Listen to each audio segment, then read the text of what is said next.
Je veux que les gens se posent cette question-là, moi. J'aurais été qui là-dedans? J'aurais été le bon, la brute ou le trahi? J'aurais fait quoi? Comment j'aurais réagi?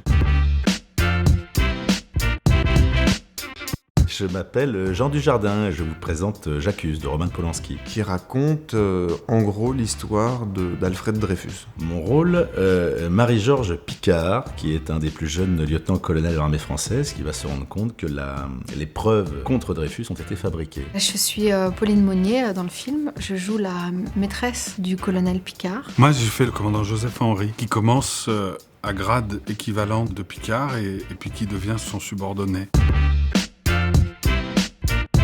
Un film d'époque que j'adore, qui est d'une époque plus ancienne, qui est Amadeus de Milos Forman. Les acteurs sont géniaux, l'histoire est géniale entre Mozart et Salieri. The rest is just the same, isn't it?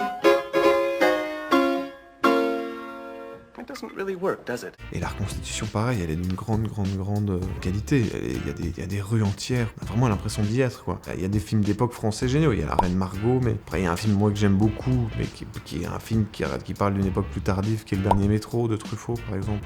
Écoutez-moi bien, on est embarqués sur le même bateau. On continue de jouer cette pièce ensemble, mais en dehors de ça, je vous demande de ne plus jamais m'adresser la parole. Je les ai toujours aimés, hein, les films d'époque, j'en ai fait quelques-uns maintenant. On n'est pas forcément aux meilleures heures de ce genre de film, parce qu'on a besoin d'avoir des films un peu plus Instagram. Parce que c'est un peu notre western, hein, les 1800, 1900. Il y a de la mythologie dans ces personnages-là. Hein. On est vraiment pas dans le bon, la brute et le truand, mais pas loin. C'est vrai qu'on est dans des personnages très typés, d'ordures, de dangereux, de veules, de lâches. See, in this world, there's two kinds of people, my friend.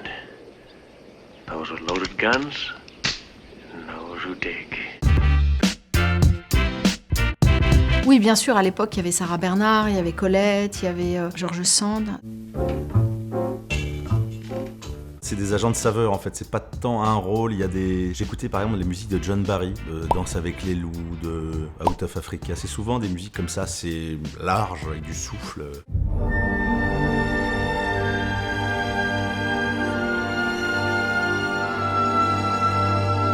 Même des fois une photo, il suffit d'une photo du personnage. On avait des photos d'Alfred Dreyfus avant l'affaire, pendant l'affaire, quelques illustrations aussi pendant les procès, il y avait des dessinateurs à l'époque, donc on a des dessins, et on a une photo de lui après être dégradé, c'est-à-dire on lui déchire ses habits, on l'humilie publiquement. Et on a une photo de lui et on voit son regard, son visage. La Vénus à la fourrure, je pense que c'est le meilleur film que j'ai fait. Enfin, pas le meilleur film, mais le meilleur travail que j'ai fait avec lui, parce que le rôle le permettait.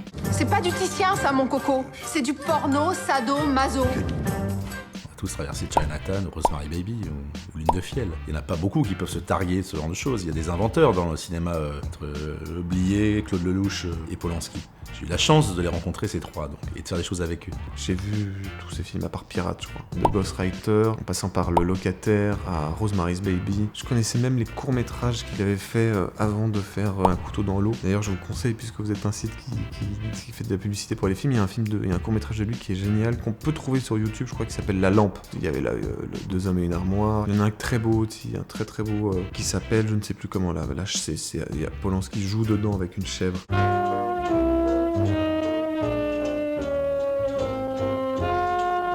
Moi, j'ai pas été acteur tout de suite. J'ai fait ce métier à partir de 22, 23. Et tout ce que je connaissais avant, ça a quelque chose de bizarre quand je rencontre le metteur en scène. Et Chinatown, je me rappelle d'avoir vu ce film, c'était génial. Et il y avait un film que j'aimais beaucoup aussi quand j'étais plus enfant, c'était Pirates. Frantic, j'avais vu, je savais pas que c'était. Parce que maintenant, on regarde un film d'eux, mais avant, on regarde juste un film. Ouais. Quand on est enfant, ado, on regarde un film.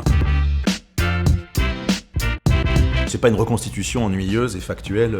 Oui, c'est d'abord un thriller. Oui. Alors évidemment, avec les prémices de l'espionnage, on fouille dans les poubelles. Il y a des choses assez drôles d'ailleurs dans le film quand il dit ce que vous êtes capable de faire, vous. Alors je lui montre deux photos floues, c'est assez drôle. S'il faut dépasser le thriller, c'est ce que ça raconte aussi sur nous et sur la société. Je veux que les gens se posent cette question-là, moi. J'aurais été qui là-dedans? J'aurais été le bon, la brute ou le trahi? J'aurais fait quoi? Comment j'aurais réagi? Il y a aussi ça dans son cinéma, Roman. C'est des thèmes qui reviennent assez fréquemment dans ses films. Hein. Vous avez ça dans Rosemary Baby, vous avez ça dans Le Locataire. C'est toujours une meute qui entoure un animal blessé. C'est toujours un homme qui se retrouve face à tout le monde qui lui veut du mal. Et ça, c'est à peu près le sujet de tous ces films. C'est toujours un personnage contre tout le monde. Très sérieux, ouais. Ah, vraiment très sérieux. Donc ça donne une sorte de concentration quand même forte. Ouais. Quand j'avais visité le tournage du Pianiste, les gens aussi étaient très concentrés comme ça. Une fois, on a eu un fou rire avec Dujardin. Roman nous a dit arrêtez, déconnez pas. C'est important ce qu'on fait. Bah, je crois pour cette raison-là que c'est d'abord pour un plaisir de spectateur, parce que la reconstitution est vraiment très bien faite. Ne serait-ce que pour voir quelque chose de totalement différent, qui se fait de moins en moins, et qui est plutôt réussi, enfin je pense. Je sais pas.